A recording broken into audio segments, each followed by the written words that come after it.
புதுச்சேரி முன்னாள் முதலமைச்சர் திரு நாராயணசாமி அவர்கள் நம்மோடு இணைந்திருக்கிறார். அவரிடம் பேசலாம். சார், இணைப்பில் வந்தமைக்கு மிக்க நன்றி.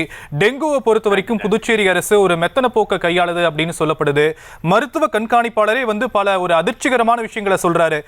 டெங்குக்கு தனி வார்டு அமைக்க வேண்டாம், டெங்குவால பாதிக்கப்பட்டவங்க எல்லாருமே மருத்துவமனையில அனுமதிக்கப்பட வேண்டியது அவசியம் இல்லைன்னு அப்படிங்கிற பல விஷயங்களை சொல்லக்கூடிய நிலையில மக்கள் மத்தியில ஒரு அச்சத்தை ஏற்படுத்தாதா? டெங்குவை பொறுத்த வரைக்கும் புதுச்சேரி அரசு சரியான வகையில கையாளுறாங்க நீங்க நினைக்கிறீங்களா? அதாவது புதுச்சேரியில தினமும் டெங்கு காய்ச்சல் அதிகமாகி மருத்துவமனையில இப்ப நூற்றுக்கணக்கான பேர்கள் மருத்துவமனைக்கு வராங்க. அரசு பொது மருத்துவமனைக்கு வராங்க, இந்திரா காந்தி மருத்துவக் கல்லூரிக்கு போறாங்க, தனியார் மருத்துவமனைகளுக்கும் போயிட்டு இருக்காங்க. ஒரு நாளைக்கு குறைஞ்சபட்சம் 200 to 300 பேர் டெங்குவால பாதிக்கப்பட்டிருக்கிறாங்க.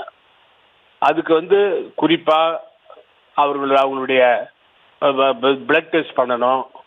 அது மட்டும் டெங்குக்கான ஒரு தனியா ஒரு இருக்குதான்னு சொல்லி கண்டுபிடிக்கணும்.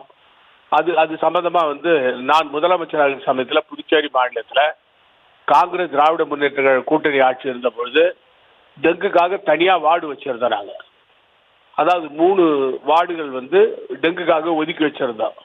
புதுச்சேரி மாநிலம் மட்டும் இல்லாமல் தமிழ்நாட்டிலேருந்து வர்றவங்களுக்கும் நாங்கள் டெங்கு காய்ச்சல் உள்ளவங்களுக்கு மருத்துவம் செய்தோம். அதனால டெங்கு காய்ச்சல் வெகுவாக குறைஞ்சிருக்கு. இப்போ புதுச்சேரியில் இருக்கிற அரசு அதிகாரிகளும் மருத்துவத்துறை அதிகாரிகளும் அவங்களுடைய மெத்தன போக்கு காரணமாகும். குறிப்பாக டெங்கு காய்ச்சலுக்கு காரணமே கொசு. அந்த கொசு ஒழிக்கிறதுக்காக மருந்துகள் அடிக்கிறது இல்லை. அதாவது நகர பகுதியிலும் கிராம பகுதியிலும் அடிக்கிறது கிடையாது. எங்கள் ஆட்சியில் நாங்கள் நகர பகுதியிலும் கிராம பகுதியிலும் தொடர்ந்து கொசு மருந்து அடிச்சுக்கிட்டு இருந்தோம். அந்த வேலையை இவங்க செய்யறதில்லை. அதோட டெங்கு பாதித்தவங்கள தனி வார்டில் வச்சாதான், இல்லைன்னா அப்படி இல்லைன்னாக்கா அது மற்ற பகுதிகளுக்கு மற்ற நோயாளிகளுக்கு பரவுகிற ஒரு நிலை ஏற்படும். ஆனால் அதையும் இவங்க கவனத்தில் கொள்ளாமல் தனியாக வார்டு வைக்காமல் இருக்கிறது ஏற்றுக்கொள்ள முடியாது. இது அரசாங்கத்துடைய மெத்தன போக்கு, மருத்துவர்களுடைய மெத்தன போக்கு. சுகாதாரத்துறை முறையாக செயல்படலைன்றதை காட்டுது. மக்கள் வசதி உள்ளவங்க போயிடுறாங்க மருத்துவம் பார்க்கறதுக்கு தனி மருத்துவர்கிட்ட. ஏழை எளிய மக்கள் அரசு மருத்துவமனைக்கு வராங்க. அவங்களுக்கு அந்த டெங்கு காய்ச்சல் இருக்கும்போது அது தனி வார்டு இருந்தால் தான் அவங்க அவங்களுக்கு முறையாக மருத்துவம் பார்க்க முடியும், ட்ரீட்மெண்ட் கொடுக்க முடியும். அது இல்லாமல் பொது வார்டில் வச்சுட்டு மற்றவங்களுக்கு அது பரவுறதுனால டெங்கு காய்ச்சல் புதுச்சேரி மாநிலம் பூரா பரவுகின்ற ஒரு நிலை ஏற்படும்.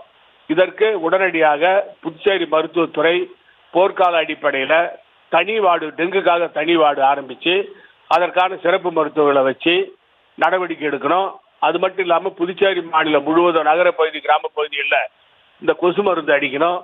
அது தண்ணீர் தேங்கின பகுதிகளில் அதை நீக்கிறதுக்கான நடவடிக்கை எடுக்கணும். மக்களுக்கு விழிப்புணர்வை ஏற்படுத்தணும். குறிப்பாக நகர பகுதியை பொறுத்த வரைக்கும் அந்த பகுதியில் இருக்கிற ஆஷா பணியாளர்கள், செவிலியர்களாக அங்கே போய் அவங்களுக்கு விழிப்புணர்வு ஏற்படுத்தணும். அப்படி பண்ணாதான் டெங்கு காய்ச்சலை குறைக்க முடியும். ஒரு காலத்தில் தமிழ்நாட்டிலேருந்து வந்தவங்களுக்கு நாம் மருத்துவம் பார்த்தது போக புதுச்சேரி மாநிலத்திலேயே டெங்கு காய்ச்சல் இருக்கிறவங்களுக்கு முறையாக மருத்துவம் பார்க்காதனால இந்த என்ஆர் காங்கிரஸ் பாஜக கூட்டணி ஆட்சியில் நடக்குது. நிச்சயமா நீங்க சொன்ன மாதிரி போர்க்கால அடிப்படையில் புதுவை அரசு டெங்கு தொடர்பான விஷயங்களை அலட்சியம் காட்டாம செயல்படுவாங்கன்னு நாம நம்புறோம். இணைப்பில் உங்களுடைய கருத்துக்களை பகிர்ந்து கொண்டமைக்கு மிக்க நன்றி திரு நாராயணசாமி. செய்திகளை உடனுக்குடனும் துல்லியமாகவும் தெரிந்து கொள்ள சப்ஸ்கிரைப் பண்ணுங்க.